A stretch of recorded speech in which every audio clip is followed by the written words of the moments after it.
Let's discuss about the temperature dependence on a rate of a reaction or effect of the temperature on rate of reaction.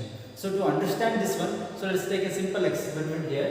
So that is what I am going to take an example for the, so that is decomposition of the dinitrogen pentoxide. So that you know this one, the reaction. So like this, the decomposition of this dinitrogen pentoxide will take place. So in order to take place the reaction, what happens in the absence of the temperature and what happens in the presence of the temperature? Let's take here. So now I am going to take a column that is called temperature in degree Celsius. Right. In second column, I am going to take it as the time. How much time the rate of the reaction which is going to be completing here. So in the presence of the in the absence of this temperature, that is I am going to take it as the 0 degree Celsius. In the absence of the temperature, that is 0 degrees, totally absence of the temperature, what happens? The reaction which takes place to complete this reaction that requires minimum 10 days. 10 days or 12 days is going to be takes place here in order to complete this reaction. Otherwise, if I raise the temperature up to 25 degrees Celsius, I am going to starting to increase the temperature by 25 degrees Celsius. So this reaction which will complete within 5 hours. Within 5 hours. And one more column that I am going to take here. When I raise the temperature about 50 degrees Celsius, when I raise the temperature, what happens? So this decomposition of this reaction will take place within 12 minutes. So this indicates that the effect of temperature goes on increases. The effect of temperature goes on increases. The rate of the reaction also goes on increases. That is nothing but its temperature is directly proportional to the rate of a reaction.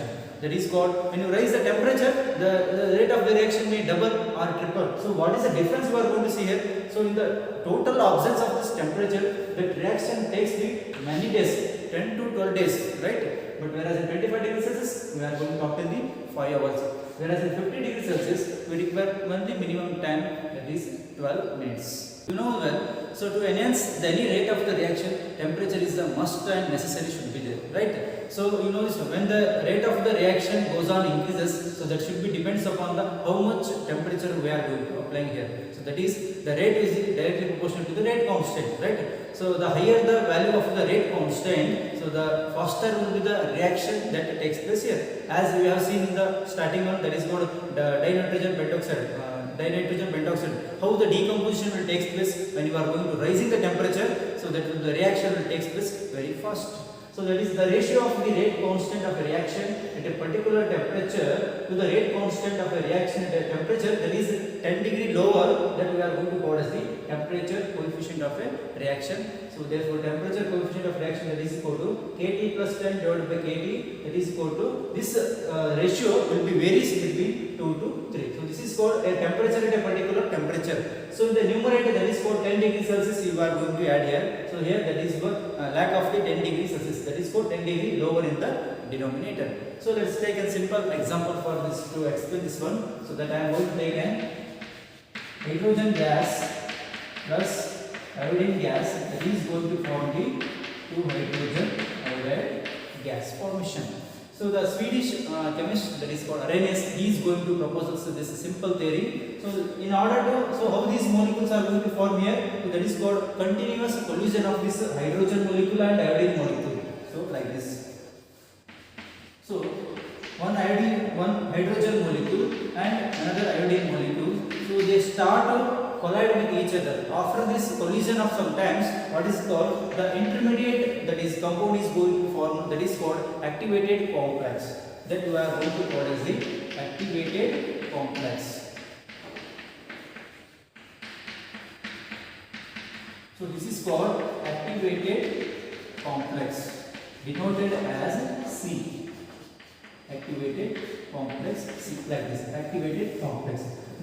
In order to formation of this activated complex, the amount of energy is going to be required here. That amount of energy we are going to call as the activation energy. So in the reactant side, the hydrogen gas and iodine molecules will be there. When they start to colliding with each other, there will be formation of an intermediate intermediate compound, that is called activated complex C. So in order to make this intermediate compound, the amount of energy, this much of amount of energy is going to be required. That energy we are going to call as the activation energy. That is also denoted as the EA. This is called activation energy.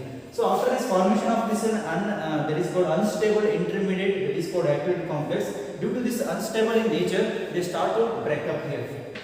And they start to break up here. So there is hydrogen iodide molecules which are going to be formed here. So that is 2 times that we are going to write in the product cell. So that is called activated complex to this product cell B. So here, so the difference we are going to see here, that is called heat of the reaction. That heat of the reaction that mainly depends upon the, so that is reactant and temperature. So that is called reactant and product side. So therefore, the heat of a reaction that mainly depends upon the rate of the, that is reactant and product. That I am going to write it as minus HR. That is called the heat of this reaction mainly depends upon the heat of the product and reactant. That should be relation will be like this will be there. So that is called difference in that one.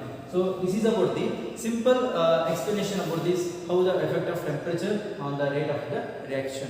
So temperature dependence on rate of reaction can be further explained by the Maxwell's distribution of the energies curve. So here you know this one, at a particular temperature all the reacting species or reacting molecules do not have the same kinetic energy. So that's why, so the Maxwell he is going to distribute the, so that is kinetic energy theory like this. So that is, he has plotted the graph of the fraction of the molecules versus the kinetic energy here. And this graph predicts that this curve predicts that the maximum kinetic energy which is going to be possessed by the fraction of molecules. So at this stage we are going to call this one as the most probable kinetic energy which is going to be possessed by the fraction of molecules.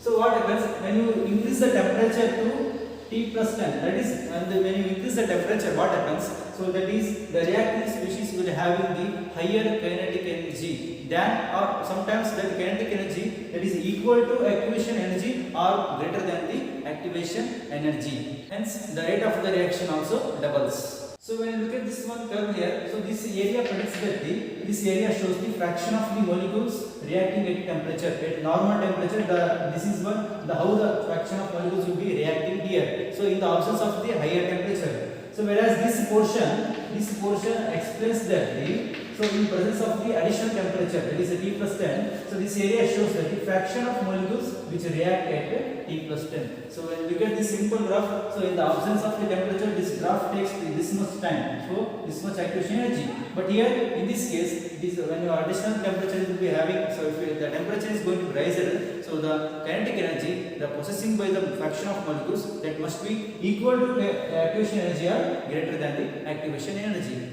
So after studying all these parameters, the Arrhenius has going to give the equation. So that is based on the effect of temperature on the rate of the reaction. That is going to be given by the Arrhenius equation. That is K is equal to A into e power minus EA by RT. So this is an equation. So where the K is nothing but the rate constant and A is for the Arrhenius factor, and this R means gas constant and T means temperature, and this EA will be, you know this one, that is called activation energy, and this unit we are going to quote as e power minus EA by RT, that is called the fraction of molecules will be having the kinetic energy that is greater than the EA, that is called activation energy. So simple in one word we are going to tell that on increasing the temperature or decreasing the activation energy, the rate of the reaction always it doubles or triples.